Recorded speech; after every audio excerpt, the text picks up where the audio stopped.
ada juga kawan yang wawancara Gus Dur di masjid dengan waktu yang sama. Kagetlah mereka berdua. Kan sama kayak Gus Dur tuh. Ada kisahnya wartawan tuh yang wawancara Gus Dur pas hari Jumat. Kerasukan dia. Gini.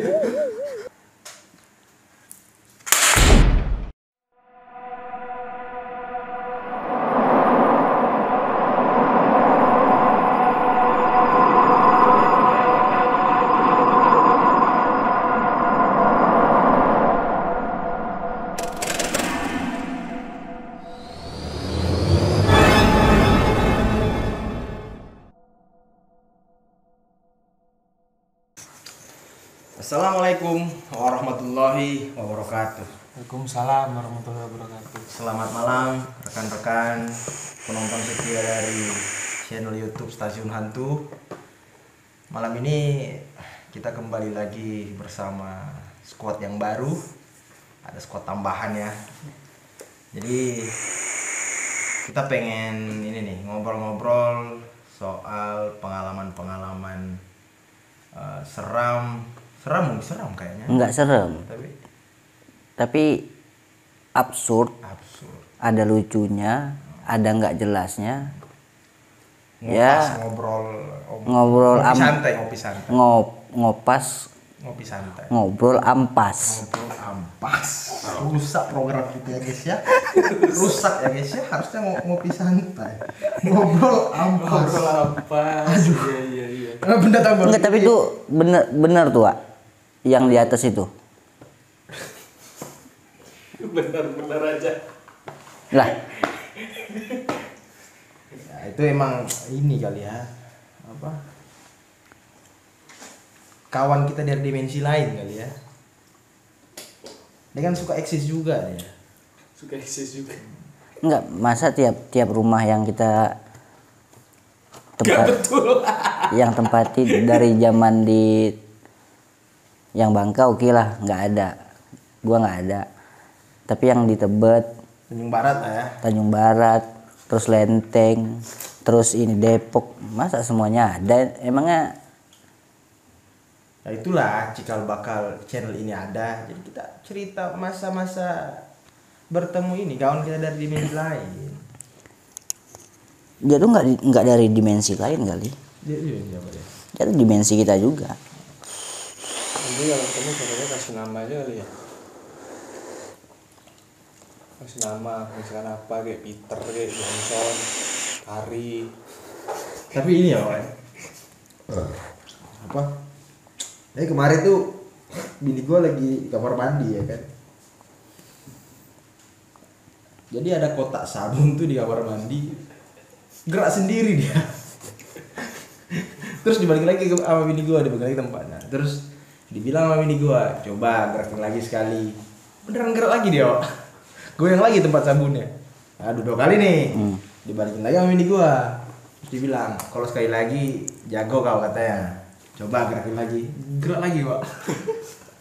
Baru bini gue manggil gue. Katanya apa? Tapi ya. Kotak sabun jalan sendiri katanya. Tapi kalau gua kan dari ngomongin hantu segala macem yang kayak gitu, klinik-klinik itu kan berdasarkan logika. Ya. Kalau gua tuh Based kayak on logic ya. ya. Gua kayak nggak percaya. Sebenarnya nggak percaya itu bukan nggak percaya bahwa makhluk ini itu nggak ada. Karena kalau dilihat dan dari pengalaman habis itu kata-kata orang juga, kata-kata ulama, kita kan selalu berdampingan, hidup manusia ini kan berdampingan dengan yang namanya makhluk gaib kayak gitu. Tapi kalau kita pikir, cobalah kalian kalau di Sumatera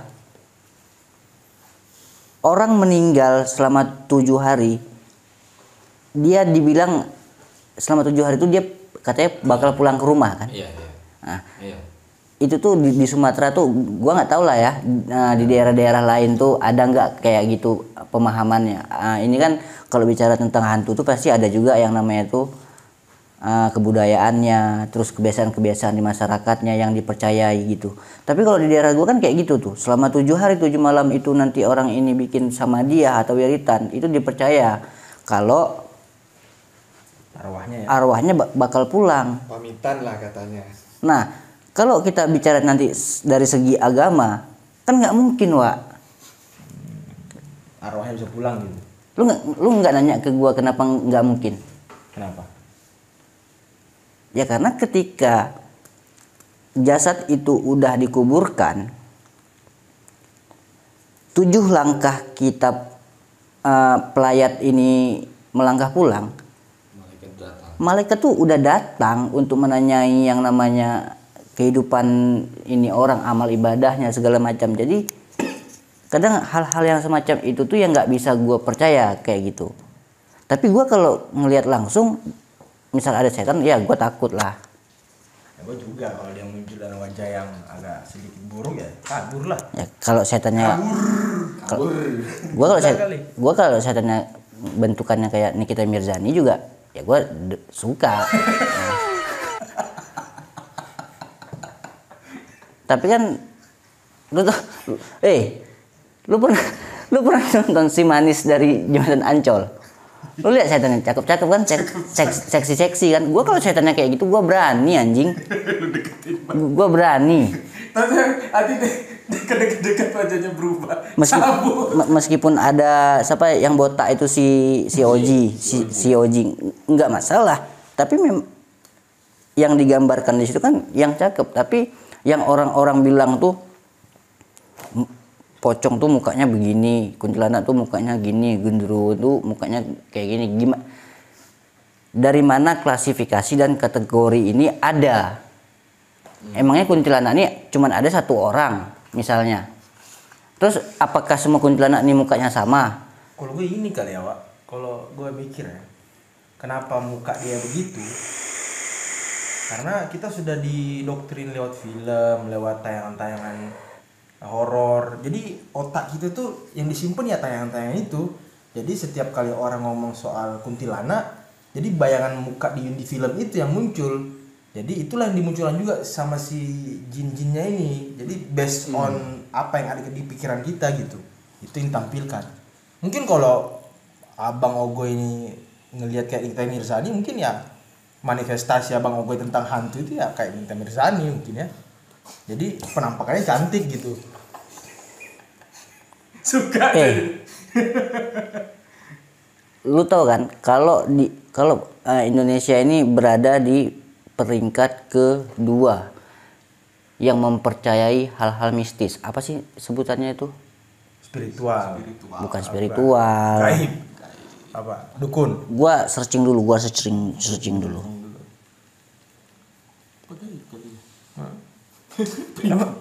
Emang ini Indonesia ini terlalu banyak ini apa? Terlalu banyak bersetubuh sama hal gaib. Pacaran sama hal gaib. Bernikah, beristri, bersuami emang kayak udah kurang kayaknya pasangan hidup orang-orang di Indonesia ini. Insecure dia. Jadi yang gaib yang bisa disikat itu yang disikat sama dia. Belum bisa ke Thailand soalnya. Bisa ke Thailand belum. Tapi kalau gue mikirnya itu ya, kalau penampakan itu apa yang kita lihat ya apa yang dimanifestasikan sama otak kita. Jadi kalau kita mikir setan itu cantik, setan itu bagus ya itu yang muncul. Jadi sesuai manifestasi di otak. Kalau gue mikirnya itu ya, kalau logikanya ya. Nggak ada pula kan. Gua nggak nemuin kata kuncinya. Wak batin. Inilah ya. Intinya kayak gitulah. Tapi emang sih Indonesia itu emang negara yang paling percaya dengan hal-hal yang gitu. Buktinya kan ada organisasi dukun, ada organisasi apa spiritual gitu ya, karena itu membuktikan bahwa Indonesia itu emang banyak yang percaya dengan yang gaib-gaib itu. Bau peju. Bau kebakar cu. Itu karet. Itu karet. Bukan ini, bukan kuntilanak itu. Gue pengen bersin. Tapi kalau gue sih nggak pernah sih. Kalau sih gue pribadi sih belum pernah ngelihat hantu yang memang benar-benar hantu ya. Gue pernah lihat hantu. Ya. Gue pernah lihat hantu tapi dalam mimpi. Lu tau nggak kalau lu lagi mimpi hantu lu nggak bisa lari? Iya tapi gue nggak ngeliat kalau itu hantu atau bukan. Gue nggak ngeliat mukanya, gue menyebut aja di hantu tapi gue nggak ngeliat. Gue ngeliat anjir. Jadi ini nih hantu nih jatuh dari pohon kelapa, kedebuk kayak gitu. Gue samperin tuh, tapi ya kan, yang namanya mimpi kan tolol lah kan. Kita kirain rantingnya jatuh atau pohonnya buah kelapanya. Tiba-tiba kepala, Wak. Tiba-tiba hantunya sprint lari. Tiba-tiba nge-lag. Kayak Metric. Kayak RAM 4 GB main Mobile Legend. Kayak gini. Gua rasa kita semua sepakat kalau kita lagi mimpi hantu kita nggak bisa ngapa-ngapain. Baca doa pun susah ya kan. Gua teriak, demi Allah gua bilang. Baca ayat kursi, syahadat, asyhadu alla ilaha illallah wa asyhadu anna muhammadar rasulullah, itu nggak bakalan bisa juga. Namanya juga mimpi. Tapi gue pernah ya. Gue tuh pernah sekali di gunung. Gue waktu itu ke gunung berempat kalau nggak salah. Jadi gue pengen kencing tengah malam. Pas gue keluar tenda, gue ngeliat ke kiri. Gue bilang udah ada orang di sebelah nih lagi pasang tenda ya kan. Lagi bongkar peralatan segala macam. Kalau nggak salah itu dia bertiga atau berempat juga gitu. Gue masuk dulu nih, tunggu dia selesai. Malu kan, ntar nggak ditegur segala macam, gue ngantuk juga ya kan. Gue tungguin, pas gue keluar, udah terpasang tendanya. Turun gue kencing, habis itu balik lagi ke atas. Pas gue balik, kok hilang ya? Anjing, gue cepet banget dia bongkar tendanya. Habis itu gue masuk ke tenda, tidur. Tiba-tiba kawan gue kerasukan dia, gini. Udah gitu dia, terus apa? Dia bilang, mam, katanya mam. Kenapa lu? Gue bilang, anjing mau masuk katanya, ini dada gue nih berat kali katanya. Ya udah pas gue bacain lah trikul segala macam.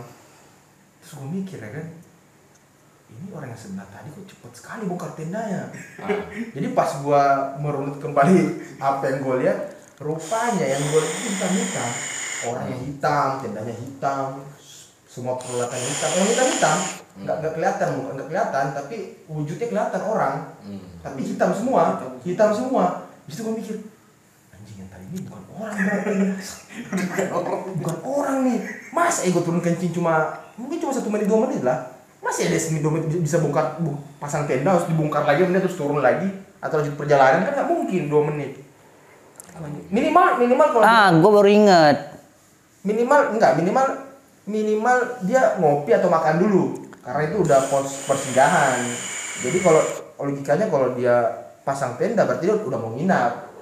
Minimal kalau dia pasang tenda makan dulu, habis makan hangatkan badan, ganti pakaian, baru naik lagi, lanjut lagi. Itu enggak, langsung hilang setelah 2 menit. Itu gue bilang, ini bukan orang tadi nih kayaknya nih, orang-orangan nih. Adalah mistis. Semakin mistis. Enggak, gue baru inget anjir. Duduk sini, jangan jauh-jauh. Enggak, gue baru inget yang tadi gue bilang ranking 2 itu tuh. Ya, maksudnya sini. Muka tampan tuh nggak kelihatan. Sinilah. Itu namanya skizo. Schizonism,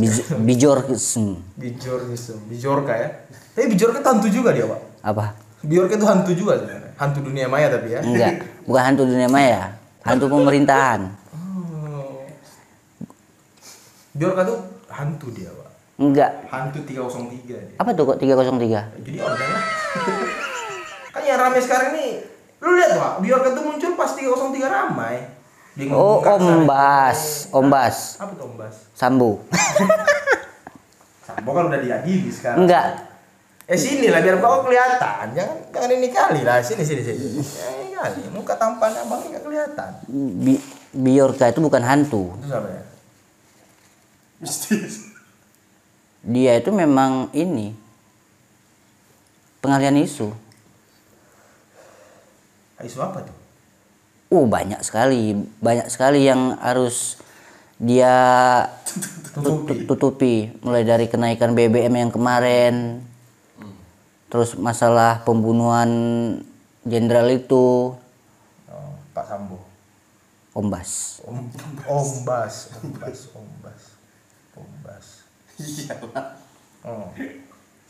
Tapi gua ini ya, kalau balik lagi ke masalah hantu tadi itu,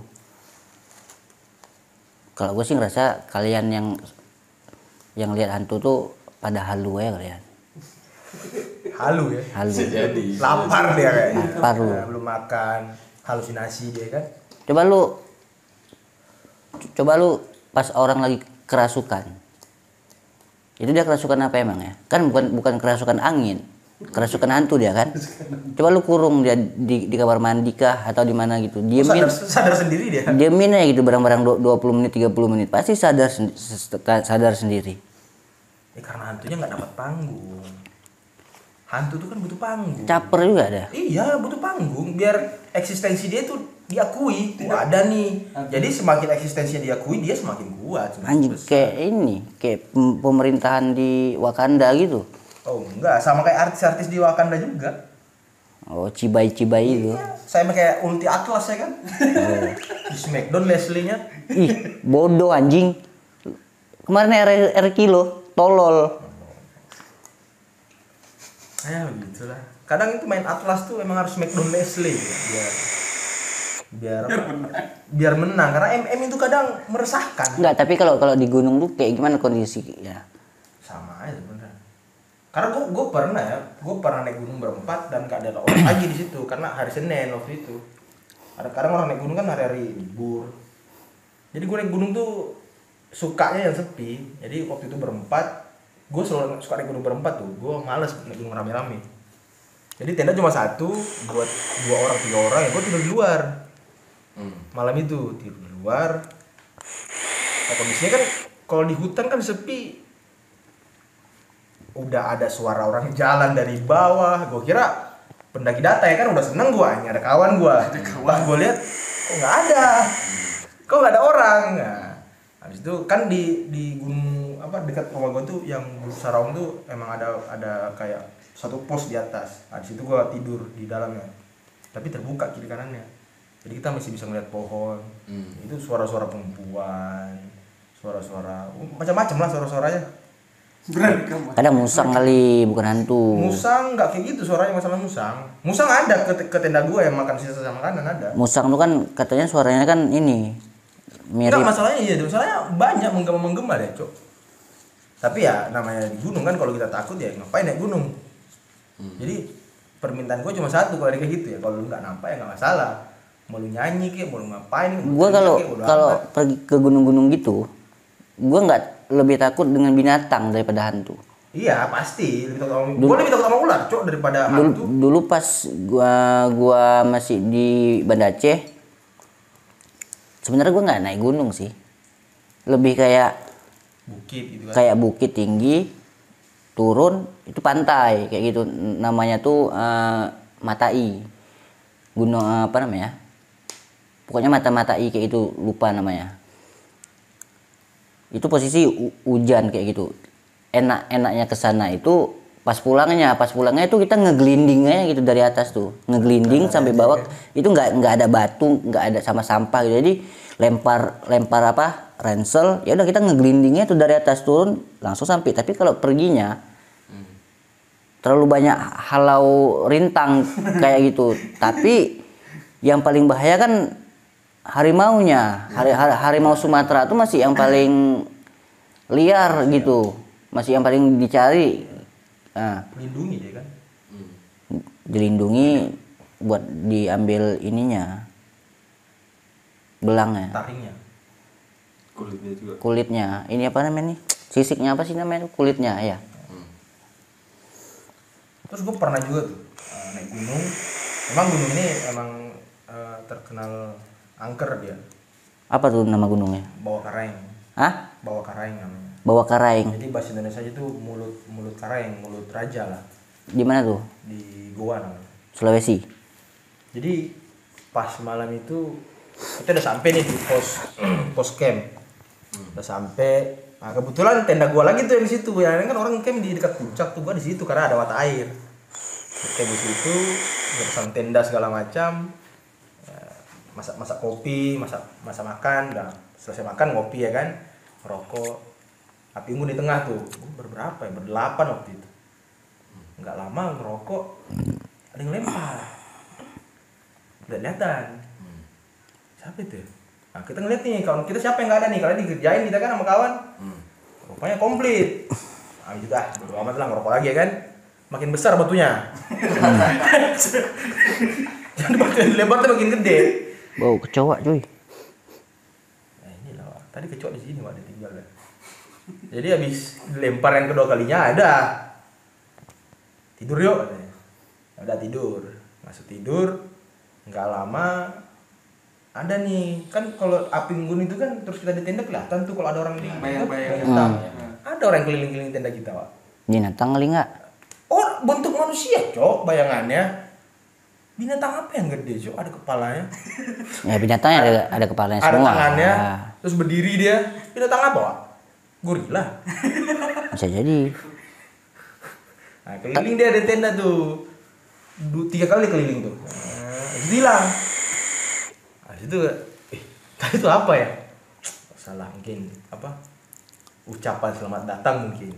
Tapi kenapa kalau kita naik gunung itu rata-rata dikasih tahu yang kayak gitu tuh waktu mau kencing, setelah kencing sama kita mau Tidur. Iya. Kenapa ya? Karena kalau kita mau kita kan biasa kencing itu kan biasanya itu kan di pohon atau di semak-semak ya, yang jelas tuh yang jauh dari lokasi kita nginap. Aku nggak tahu lah ya, karena kan aku belum pernah naik gunung yang benar-benar gunung.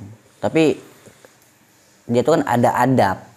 Dimanapun kita pergi tuh kita tetap harus yang namanya sopan mengutamakan adab. Nah, yang jadi pertanyaan adalah kenapa kita disuruhnya tuh yang jauh dari tempat yang misalnya ntar disuruhnya ya udah ke sana ke semak-semak misalnya. Emangnya setan-setan ini dia nggak ada dia tuh di semak-semak. Misalnya nanti kalau di bawah pohon oke lah, karena pohon itu kadang-kadang bisa jadi tempat dia kayak gitu. Tapi kalau di semak-semak atau di tanah lapang misalnya posisinya nih kayak gini lah nih peta gitu. Di sini nih campnya semua orang. Di sini misalnya ada tanah lapang, kita kencingan di sini nih. Emang bisa jamin tuh di situ nggak ada penghuninya? Kan kita nggak bisa ngelihat dia. Iyalah kita bisa bilang lah, Mbah numpang kencing ya, cucu mau kencing jangan diganggu. Emang dia bakal nyaut? Iya. Kalau dia nyaut kabur lah. Jadi kencing. Tapi sebelum ada yang ngeliling itu, jadi selama perjalanan itu kan berdelapan atau bersembilan ya. Jadi ada kawan gua nih satu nih. Jadi dia kayak pengen ke arah lain. Dia paling belakang tuh. Belakang. Jadi ranger ya? Bukan ranger. Jadi dia suka pengen ke arah lain. Suka pengen pisah gitu. Kayak ada yang manggil. Jadi kadang dia duluan aja kakak, duluan aja. Nanti saya jalan sendiri katanya. Nah ini senior gua nih yang emang udah sering naik gunung. Oh enggak, ditarik dia sama dia, dijagain terus. Disuruh ikut. Lama tuh di jalan tuh gara-gara dia tuh. Jadi udah kayak pengen kabur, pengen lari. Entah mau kemana dia. Pokoknya udah inilah, udah mau disesatin lah di situ. Senior gua teriak. Emang senior gua nih emang udah dia udah senior, udah sering banget dia naik gunung. Dia teriak di situ, katanya apa? Woi, kami kesini nih bukan buat aneh-aneh. Kami pengen kesini tuh buat naik gunung, menikmati keindahan alam segala macam gitulah. Jangan ganggu kita. Ini tempat kita juga, maksudnya kita ini berdampingan hidupnya. Jangan digangguin. Setelah dia ngomong gitu, baru dia sadar. Sadar, baru balik ke barisan. Gua kan selalu kedua belakang tuh. Gua kedua ke belakang, senior gue yang paling belakang nih. Gua selalu kedua belakang. Baru dia normal. Baru dia, gua tadi kenapa ya? Suka pengen ini. Dia cerita lah tuh. Gua ngeliat ini, kayak dipanggil gitu. Dia pengen disesatin. Jadi sebelum dikeliling itu, dia kawan-kawan satu ini mau disesatin dia di gunung itu. Tapi emang gunung itu ini sih agak sakral, karena ada beberapa orang kawan gua yang pengen naik ke gunung itu. Pas gua ajak, kata dia gini, gua belum dapat panggilan gitu. Belum dapat panggilan buat kesana karena saking sakralnya gunung ini. Karena gunung ini dulu itu tempatnya Syekh Yusuf di puncaknya. Siapa tuh? Syekh Yusuf. Syekh Yusuf itu siapa? Salah satu ulama besar di Sulawesi Selatan. Yang menyebarkan agama Islam ke Afrika. Nah, jadi orang dulu di situ tuh orang kalau selesai haji di Mekah ibaratnya dia haji kedua kali di gunung itu. Karena gue pernah ketemu juga orang yang pakai putih-putih bawa makanan segala macam itu buat ke puncak. Oh iya, Itu sebagian kepercayaan orang. apa ya namanya itu, apa sih, di daerah gua di Aceh ada juga yang ada juga? yang kayak gitu tuh. Bukan tasawuf, apa ya, orang-orang apa? Iya, orang-orang tasawuf gitu lah. Tauhid kayak gitulah. Jadi dia tuh orang yang udah nggak lagi mementingkan dunia kayak gitu. Jadi dia ke gunung ya cuman untuk beribadah, zikir, sholat segala macam kayak gitu. Tapi orang ini pernah sesekali turun ke bawah buat apa ya? Ya untuk jalan aja. Nah, gua tuh lebih percaya ulama-ulama yang berilmu dan berkarisma ini ya daripada percaya hantu. Mereka tuh bisa jalan biasa, kita naik motor atau kita naik mobil, kita pergi ke suatu tempat, nanti tiba-tiba ketika kita udah sampai lokasi itu, dia udah ada di situ. Terus ada lagi, kalau di daerah gua tuh ada GAM dulu kan, ada panglima, nggak usah gue sebutin namanya. Dia tuh udah berapa kali aja kena tembak gitulah sama aparat. Dia orang GAM. Dia orang GAM, dia panglima Sago kalau kami bilang tuh. Menurut rumornya, kita kan nggak tahu ya karena kita nggak pernah lihat langsung. Pernah ketemu langsung. Kalau ketemu sering, tapi setelah damai. Kejadiannya kita nggak pernah ketemu sama dia. Kejadian waktu dia melakukan itu mah kita nggak pernah tahu. Dia itu pernah yang namanya itu salat di atas pelepah pisang. Itu rumor itu tuh udah cukup. Kalau rumor itu udah cukup santer lah di wilayah situ. Terus di dadanya ini bolong, kena tembak kayak gitu. Gue lebih percaya hal-hal yang mistis seperti itu dibandingin dengan hantu. Itu bukan mistis kali, itu spiritual mungkin ya. Bisa jadi, tapi kan tetap itu gaib.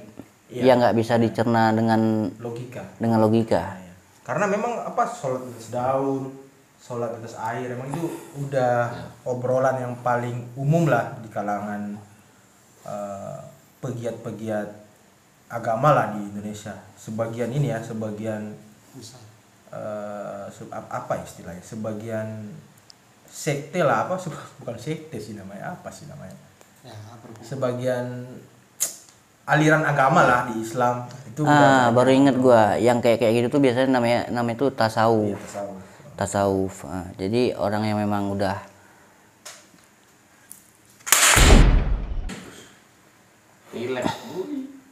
nah kan ada menurut kalian ini gangguan nggak?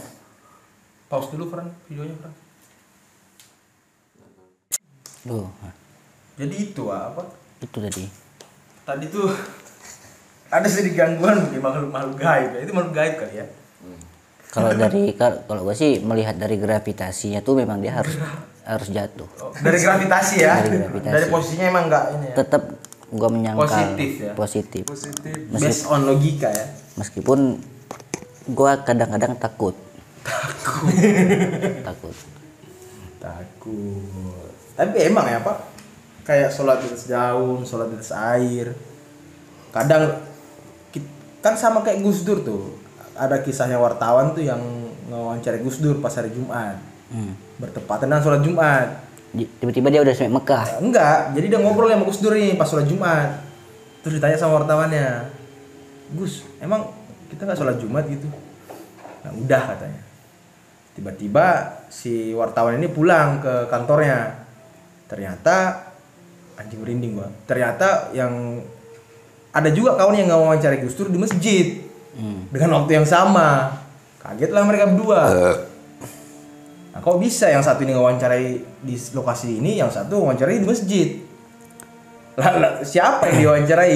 Sama dia berdua nih. Tapi gue pernah juga, kalau nggak salah baru-baru ini lah gue nonton podcast atau di YouTube gitu, nggak lupa gue punya siapa. Ada ulama yang sholat Jumatnya tuh di Mekah. Tapi setelah sholat Jumat ya dia pulang lagi ke kampungnya itu. Jadi ibaratnya tuh dia buka pintu dapur dia langsung sampai ke Mekah itu. Kalau itu banyak sih cerita-cerita wali di Sulawesi yang kayak gitu. Jadi kalau dia mau sholat Jumat, mau sholat Id di Mekah dia yang banyak. Tapi emang bener ada yang lihat juga kadang orang itu di Mekah padahal pas pulang ada dia di rumah ya. Segimana cepetnya. Ada dia di rumah ya pas dia pulang. Terus pas di Mekah dia ketemu sama orang itu. Tapi lu sepengalaman lu ngelihat hantu kayak gitu tuh ada yang paling mukanya paling jelek nggak? Nggak tahu, gue nggak pernah lihat masalahnya. Kau Apa? pernah ngelihat pengalaman kau tuh ada orang ada hantu yang mukanya paling jelek nggak? Ada. Kayak gimana tuh? Kan dulu kan kita kan camping. Ya dulu lah, dulu aja. Iya. Di Buyan namanya. Kalau di Buyan tuh kan kalau di dekat danaunya tuh emang gak ada pohon-pohon. Pas waktu itu lagi masa apa ya? Bukan Indomie apa sih? Yang kayak daging-daging yang tipis-tipis tuh. Daging slice. Ya itulah apalah sebutannya. Lagi makan itu gue kebelet ini kan buang air kecil. Jalan dari camping ke kamar mandi itu ya adalah 100 meter 100 lah paling lah. Cuman kamar mandi ini nggak ada lampunya semua. Jadi pakai senter ya kan. Mau nggak mau pakai senter. Nah, karena aku pikir kamar mandi yang ditutup kan ada orang. Karena ada ininya, ada cahaya-cahaya. Paling pojok sebelah kanan. Tak deket pohon lah. Kencing. Nah, mau selesai kencing, buka pintu, noleh ke kiri. Langsung muncul anjing. Apa ya? Langsung muncul kuntilanak, mikir monyet. Itu ada dua pikiranku nih.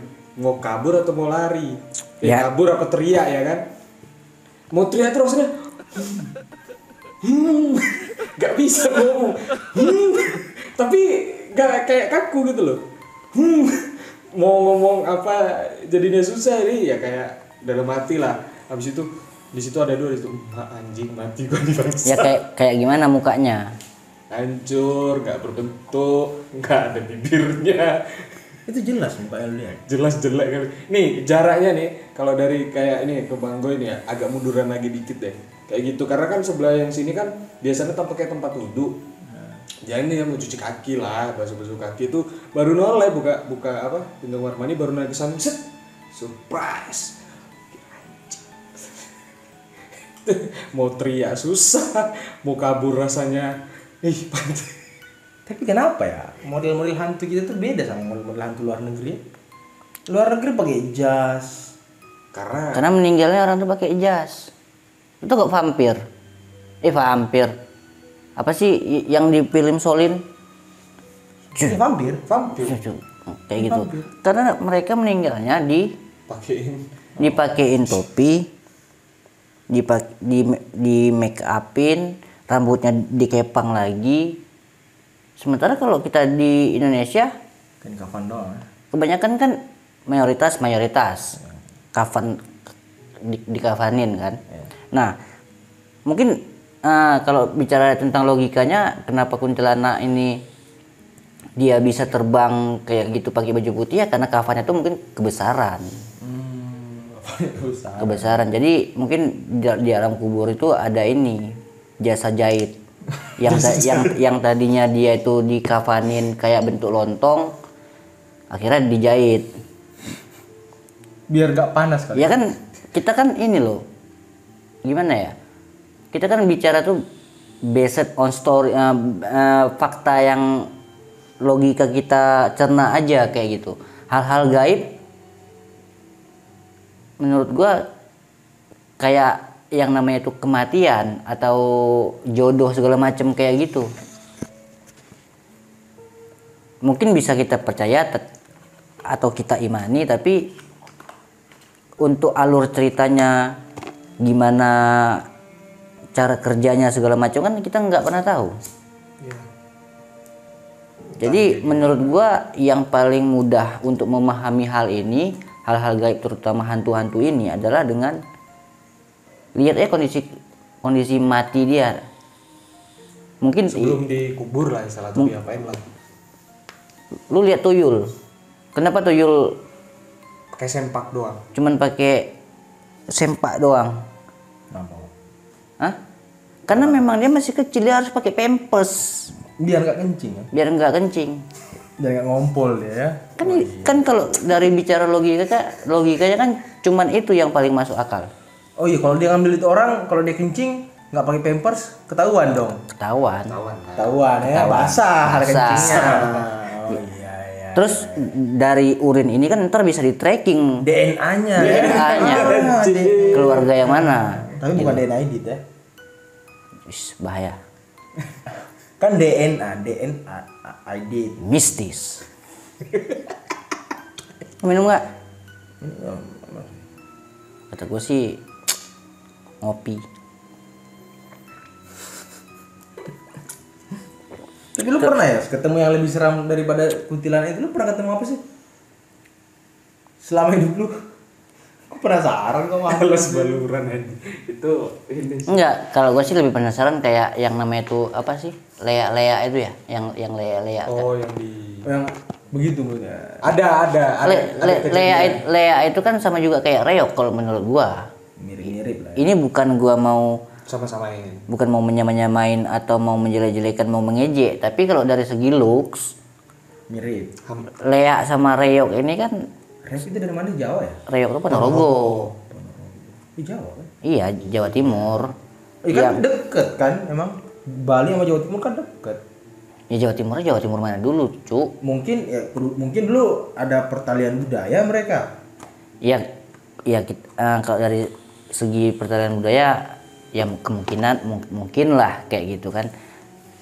Tapi kenapa Lea ini yang dibilang lebih angker kayak gitu? Satu lagi apa?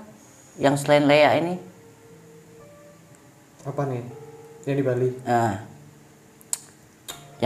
Yang di pantai-pantai yang Nggak tahu gua.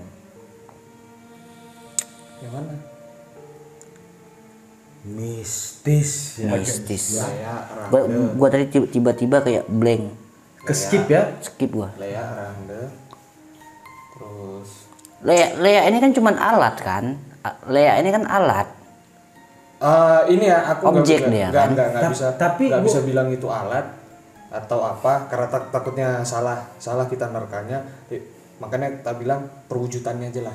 Tapi gue pernah ngobrol sama salah satu apa istilahnya? Ketua adat. Bukan ketua adat, tapi orang pintar. Dan tanda kutip orang pintar di salah satu orang pintar di Bali gitu. Jadi dia bilang, nah, kalau salah tolong diluruskan ya. Tapi ini cerita yang gue dapat waktu gue di Bali. Waktu gue ketemu sama ibu ini, dia sering ngobatin orang segala macam. Dia orang Bali juga asli. Dia sering ngobatin orang. Gue ngobrol sama dia. Katanya emang Lea itu kadang itu dipakai sebagai alat pesugihan juga. Ya itu Lea benar. itu. Oh itu benar. Itu benar. Jadi banyak yang pakai Lea itu sebagai pesugihan juga. Jadi Lea ini gini loh. Lanjutannya apa? Yang kita pahami selama ini, gua sebagai orang luar Bali, Lea ini kan bukan cuma sekadar ya, tapi lebih Lea ini adalah budaya. Iya. Lea ini adalah budaya. Nggak lebih dari itu. Yang kita pahami dari kalangan luar Pulau Bali. Ya kalau salah ya tolong diluruskan kayak gitu. Tapi kalau Lea ini dianggap sebagai hantu, apa ya? Bukan hantu tapi apa sih? Gaib. Makhluk gaib. Iya juga. Ya kayak gimana? Berbentuk Lea juga katanya. Bentuknya Iya Lea bentuk. juga. Makanya dibuat menyerupai dia. Iya. Makanya kan ada kayak tradisi adat-adat yang aku lupa namanya.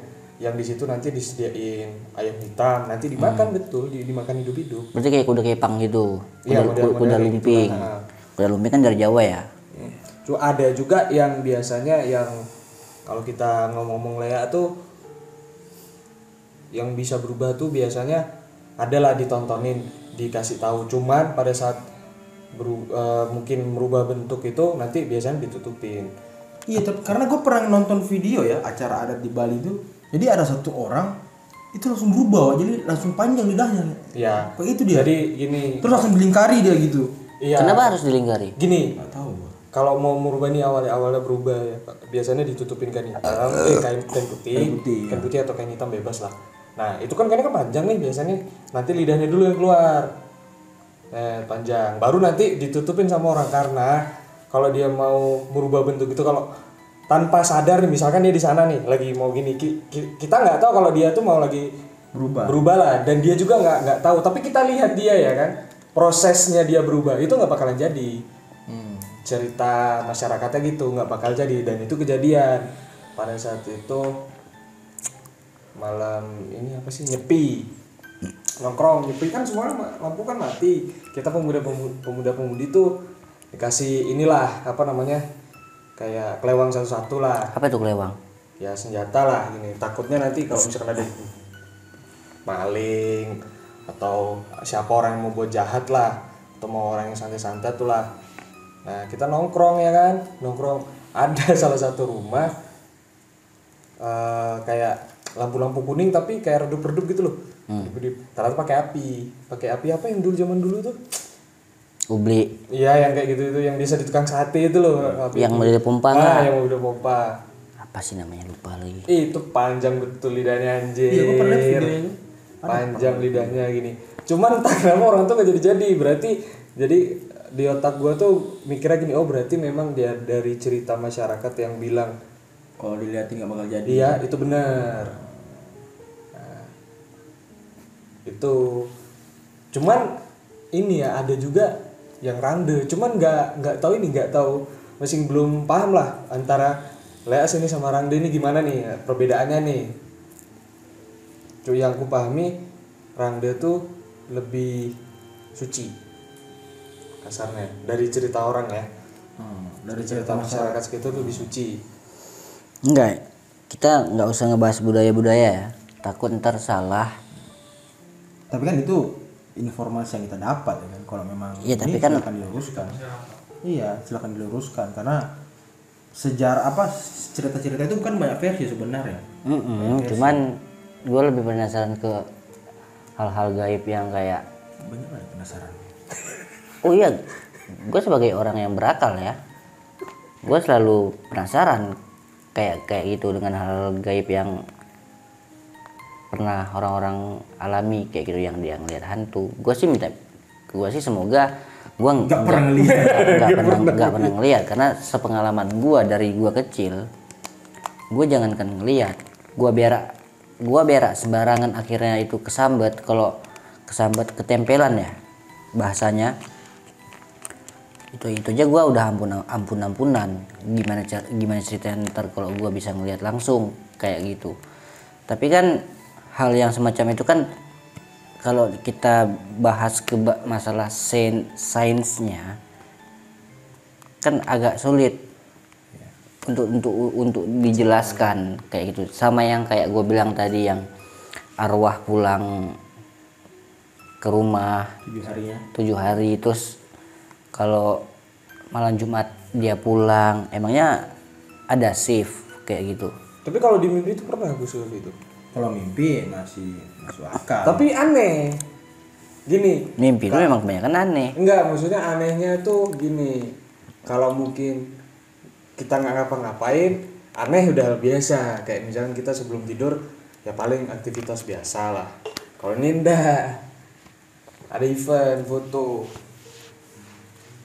foto, lokasinya di ini, di Pulau Serangan. Di Bali. Ya. Kan aku bagian fotografer dua orang modelnya ini 4 atau 5 lah gitu di Pulau Serangan. Yang ku tahu pulau itu kan di situ kan di inilah dihormati lah, Sakral lah. sakral, karena nggak bawa namanya, bukan apa sih, canang, nggak bawa canang, akhirnya kita maturan pakai rokok. Jadi satu-satu siapa yang bawa rokok maturan. Nah, istilahnya minta izin sesuai pakai bahasa masing-masing lah. Maturan. Itu sekitaran jam 3 sore. Kan selesai eventnya tuh jam 5. Nah, sebelum jam 5 tuh udah selesai aku masuk satu ini namanya hutan ya. Pokoknya lokasi yang dekatnya pohon beringin, agak masuk lagi. Itu foto, cuman fotonya itu kasual. Jadi nggak ada sesuatu yang vulgar itu nggak ada, benar-benar kasual. Jam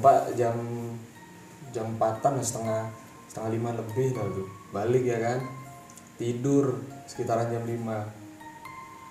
Mimpiku tuh apa? Mimpiku ditarik sama orang. Pas ditarik aku noleh, depan tuh orang asli. Jarak segini loh. Itu kagetnya minta ampun. Bentul. Itu randa tuh gimana bentuknya? Mirip, hampir mirip lah sama Lea tuh. Panjang juga lidahnya. Iya, panjang juga lidah. Cuman ini kukunya tuh panjang. Pas itu lagi bukanya tuh langsung tiba-tiba agak jauh, kayak mental gitu kan. Jauh. Kayak aku tuh disuruh ngancurin guci, entah kenapa kayak dengar suara itu ngancurin guci. Jadi kayak ada di pendopo gitu ya. Pendopo lama udah sadar. Badan, muka merah semua, lemes semua. Mau berdiri lo jatuh aku dari apa namanya? Kasur. Aku mikir, anjir aku kenapa tuh dia? Pause dulu bentar ya. Gua pipis lu.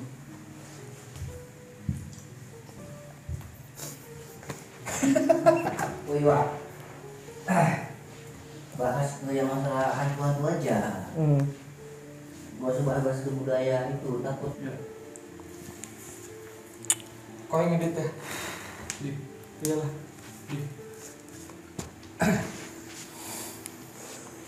Udah mulai. 3, 2, 1, action. Tapi gue masih ngerasa nggak yakin. Bukan nggak yakin makhluk itu ada, tapi ini nggak yakin dengan kadang-kadang orang terlalu ini overreaktif dan terlalu lebay dalam menggambarkan sosok-sosok yang kayak gitu tuh. Gue tahu kalau hal semacam itu tuh memang ada, ya udah pastilah ada. Tapi untuk bahwa nanti si pocong ini wajahnya begini, si genderuwo wajahnya begitu, terus si kuntilanak ini wajahnya begitu, emangnya balik lagi nih, emangnya mereka punya klasifikasi nih ketika pembagian wajah hantu, mereka voting kayak gitu. Pembagian wajah hantu. Tapi emang kan jin itu kan bisa berubah-ubah mukanya kan. Itulah kita tuh kan harus ngebahas dulu nih setan, iblis, jin, kayak gitu. Yang ngegoda manusia ini tuh udah pasti dia iblis. Nanti ada tingkatannya lagi. Dia jin kayak gitu. Jin yang menguasai neraka kayak gitu. Terus hantu ini atau setan ini dia ini apa? Namanya mistis kan susah dijelasin. Kalau pemahaman gua ya, setan itu jin juga tapi ya dia bisa berubah-ubah. Jahil dia. Jin yang jahil lah kalau bagi gua ya. Kalau setan udah bisa yang namanya itu menggerakkan sesuatu yang gua pernah baca atau yang gua pernah dengar entah di mana. Berarti tingkatan dia ini udah gede. Iya.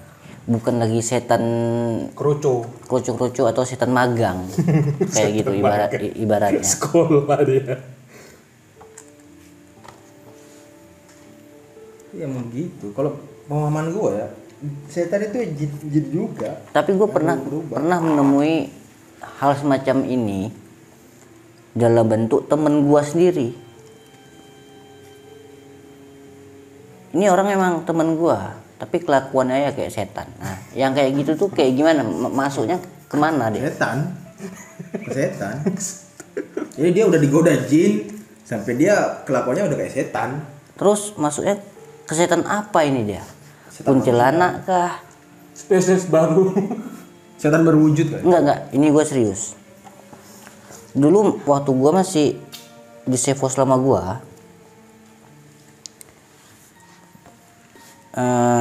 rumah itu memang cukup gede, sekitar kamarnya memang cuma 3, tapi dia tuh 3 lantai. Jadi ada satu malam dimana temen gua ini nyapa gua di tangga, tapi dia nggak ngobrol, nggak ngomong apapun ke gua. Gua cuma berselisihan di tangga, dia naik, gua turun untuk ke ruang kerja. Habis itu udah selesai, mistisnya tuh cuma di situ doang, dah. Tapi nggak lama kemudian temen gua yang asli ini balik. Ngerti nggak maksud gua? Iya. Jadi yang tadi gua temuin di tangga ini siapa?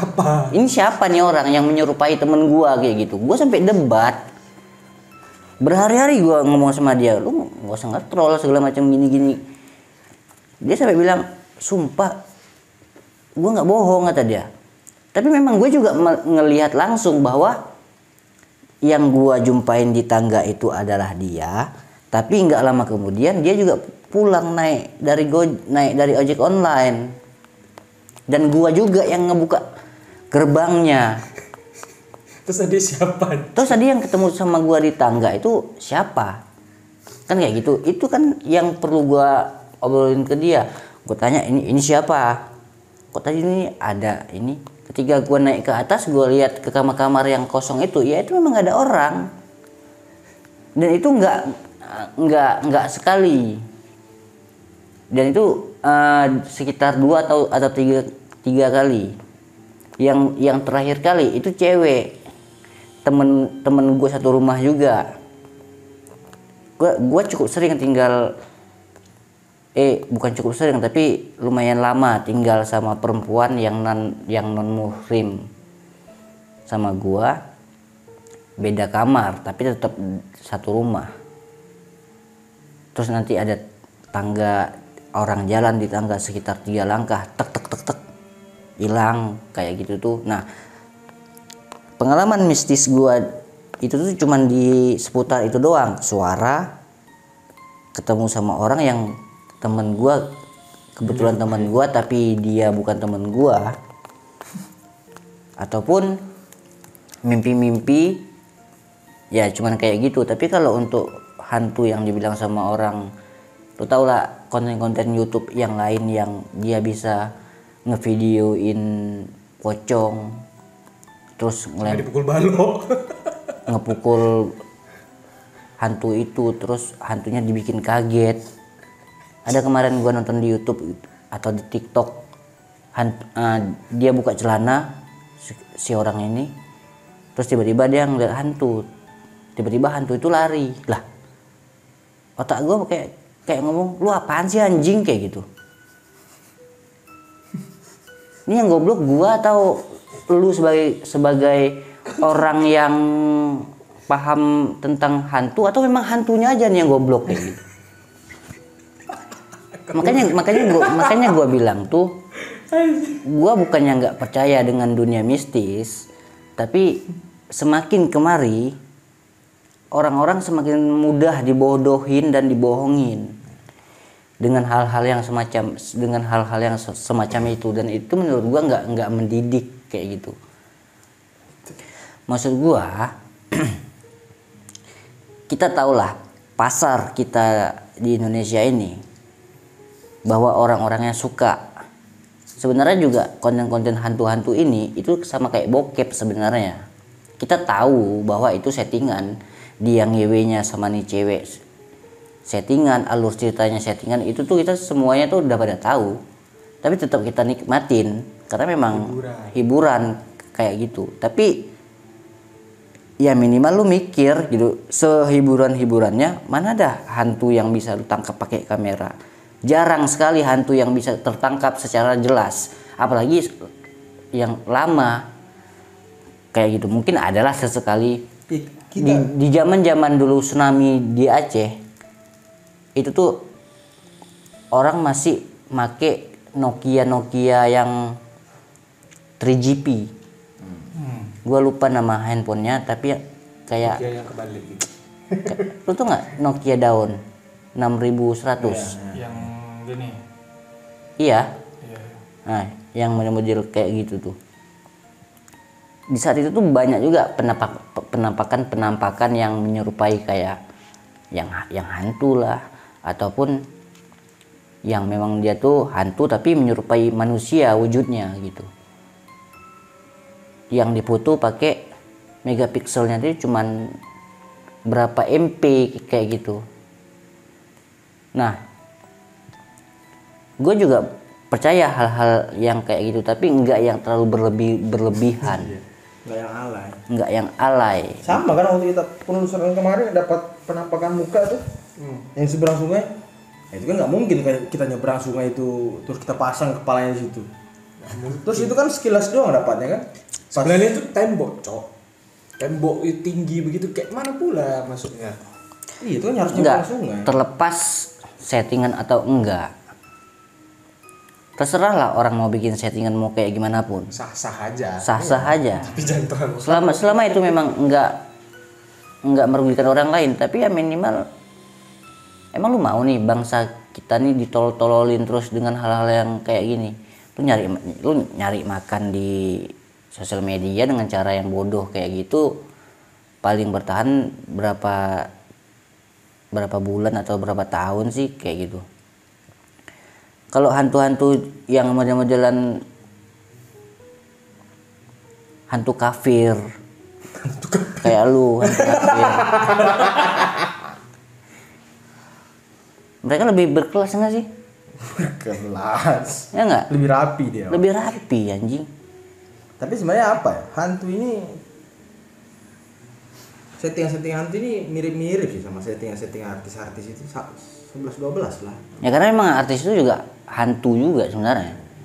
Settingan nikah biar rame lagi, settingan lah settingan. Karena emang lu tuh nggak kayak Settingan KDRT banyak tuh sekarang tuh. kayak artis ini jangan ya beda bicara jangan bicara tentang artis itu, tapi lebih kayak influencer baru punya followers sekitar 10.000 udah beranggapan dia influencer. Pas kita lihat karyanya apa, cuma selfie doang, Iya. Seksi lagi. cuman seksi doang, pamer tete, terus dia ngaku dia konten kreator. Pas kita lihat karyanya dia cuma ngeriak konten-konten TikTok orang lain. Masih mending lah konten horor yang settingan. Dia harus pakai properti segala macam. Masih ada usahanya. Lu bayangin orang cuman modal handphone sama komputer jeleknya dia itu ngeriak konten TikTok orang lain. Terus ya yang dapat AdSense Malah dia yang rame kan. malah dia. Cuma modal ketawa-tawa. Menurut gua tuh tolol dan gua nggak suka. Menurut biarin aja dia kerasukan setan 7 hari 7 malam anjing. Itulah Pak. Konten-konten horor tuh emang harus ada settingannya sih biar orang tetap nonton. Tapi ada juga yang percaya kalau itu asli. Enggak. Ini sebenarnya mau konten apapun, mau podcast apapun, menurut gue tuh ada yang namanya settingannya. Minimal ada arahannya di awal bahwa lu jangan nanya-nanya ini ya di awal. Lu jangan kayak gini. Jadi emang begitu apa? Konten horor tuh Bentar kok. Bukan. pasti ada settingannya. Pasti. Karena gua mikirnya kalau hantu udah berwujud kayak gitu udah jelas muka. Gini. Udah aneh. Kita ambil garis besar lurus nih ya. Kalau dari pandangan gue, yang bisa berwujud itu tinggi lah aku bilangnya, levelnya beda. Kayak Apanya? Level siapanya? si jinnya ini ya, yang bisa sampai wujud banget gitu ya. Ah, iya. Nah, kayak KPL gitu kan masih bisa terkena dampaknya itu loh. Nah sedangkan kalau kayak wih ada setan nih guys, kok ambil apa ya, sepatu misalkan atau apa, pukul ya cepuk hilang. Ih aku mikir ntar kalau ketemu yang asli makan tuh. Enggak. Even dia ketemu yang asli pun dia pasti tetap berani. Tutup ya. Nah, tapi ini balik lagi, kalau cuma tujuannya untuk sekedar nyari duit doang, Agak berlebih.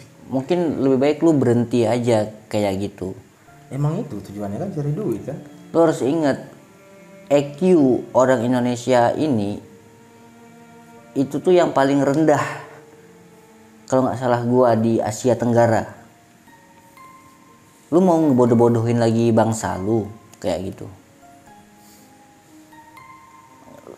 Oke lah lu bikin konten-konten hantu. Kalau gua lebih milih bahwa mengedukasi bahwa makhluk ini ada.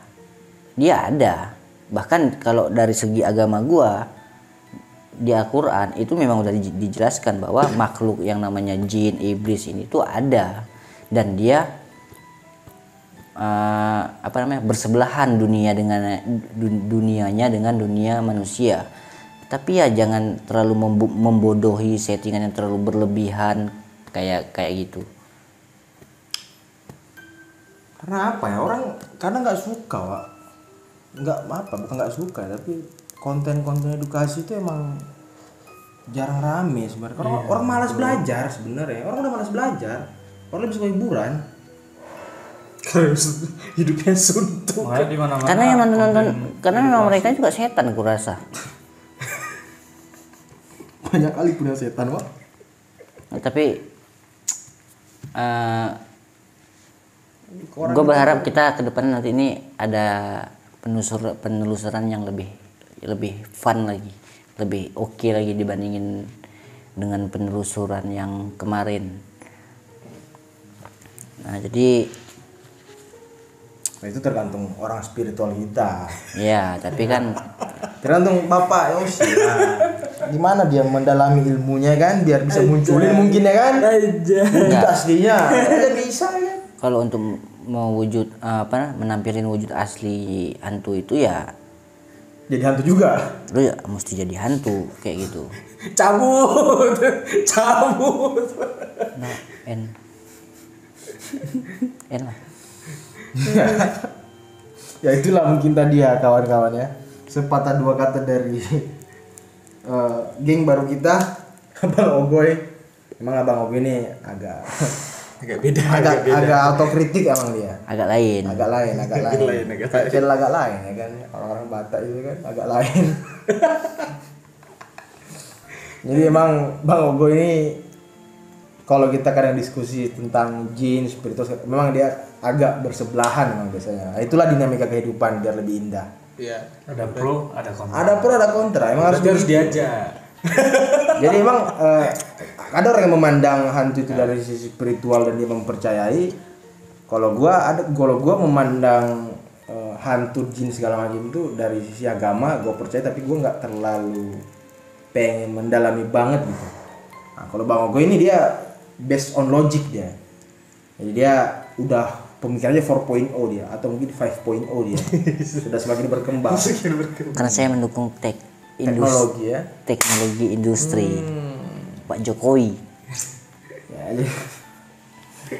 Jadi ya emang ya begitulah dinamika di stasiun hantu. Jadi selalu ada pro kontra tapi ya kita selalu satu suara dalam membuat konten-konten horor. Dan Bang Ogo ini salah satu orang yang paling keras dan menolak kalau kita bikin konten hantu, penelusuran terus kita settingan. Dia nggak mau. Karena ya menurut dia itu tadi kita kayak membodohi orang dan gue setuju. Kalau kita penelusuran terus nggak dapat apa-apa, ya udah kita tampilin, kita nggak dapat apa-apa. Ya. Kita tampilin apa yang kita dapat gitu. Jadi kita nggak mengada-ngada. Biar mungkin ada orang yang punya kelebihan lain selama kita penelusuran, terus dia ngelihat di video itu, terus kita nggak ngelihat gitu kan, itu ada ada sisi, karena pandangan manusia itu kan beda-beda, mungkin ada yang punya keahlian yang lebih, mungkin dia bisa ngelihat. Kalau gue pribadi sih gue nggak bisa ngelihat ya, gue nggak pernah bisa ngelihat, dan harapan gue sih nggak mau ngelihat gitu. Sama gue juga nggak mau ngelihat. Jadi biar aja nih Mas Yosi nih yang ngelihat pasti mungkin ya. Mungkin Mas Frans juga nih bisa ngelihat juga nih. Nggak bisa melihat. Nggak, tapi bisa berkomunikasi gitu ya. Iya. Berkomunikasi. Karena kalungnya ini udah mencerminkan sekali nih. Tapi hasilnya dia ini bisa jadi mediator loh asli. Masih ini bisa ngelihat tuh. Iya. Tergantung Mas Yosi ya. Jadi mungkin ini ya kawan-kawan, nanti kita mungkin mau melakukan penelusuran di mana Mas Yosi? TPRI. Masih rahasia dong. Masih rahasia. Belum tentu di situ masih rahasia. Jadi ada beberapa opsi tempat ya, tapi tempatnya ini mungkin ada sisi sejarahnya yang mungkin bakal diceritain. Iya. Jadi kenapa tempat itu ada, kenapa tempat itu akhirnya ditinggalkan gitu. Jadi mungkin ada story nanti. Dan Mas Yosi mungkin bisa menceritakan. Entah itu nanti abang kita yang satu ini percaya atau enggak, yaitu dinamika stasiun hantu. Tapi apa yang kita tampilkan itulah apa adanya di lapangan. Jadi kita males buat bikin properti pocong segala macem. Karena takutnya jangan sampai kita ketemu pocong aslinya, dia nggak properti ya kan? Kebalik nanti. Gitu. Jadi nantikan aja terus penelusuran kita ke depannya, karena nanti juga bakal ada salah satu bintang tamu kita yang spesial ya mungkin ya di episode selanjutnya, dan kita bakal bahas tentang jin, tentang hal-hal metafisika melalui sudut pandang tasawuf modern. Jadi kalau tasawuf klasik itu sangat kental dengan sisi metafisikanya, mungkin dari sisi tasawuf modernnya kita pengen tahu dulu nih bagaimana pandangan dia tentang jin, makhluk halus, hal-hal metafisika lainnya. Dan itu mungkin bakal di awal bulan kita bikin obrolannya. Dan itu mungkin salah satu edisi spesial kita ya, karena bintang tamunya juga agak spesial. Jadi mungkin hari ini cukup sekian dulu obrolan kita. Tadi ada sepatah kata dari Bang Ogoy, mungkin masukan untuk kreator-kreator hantu lain yang mungkin agak pedes ya mungkin, tapi itu bisa jadi pelajaran buat kita semua. Dan jangan ambil sisi negatifnya yang bikin kita emosi, marah, jangan. Jadi kritikan itu harus kita ambil dari sisi positifnya biar kita bisa membangun nantinya. Karena Bang Ogoy juga ini dia nggak mau kalau stasiun hantu ini mengada-ngada bikin kontennya soal penelusuran. Jadi cukup sekian hari ini dari kami. Dukung terus channel Stasiun Hantu dengan menekan tombol subscribe, like, dan share jika Anda suka dengan video-videonya. Billahi taufiq wal hidayah. Wassalamualaikum warahmatullahi wabarakatuh. Waalaikumsalam warahmatullahi wabarakatuh. Salam rahimah.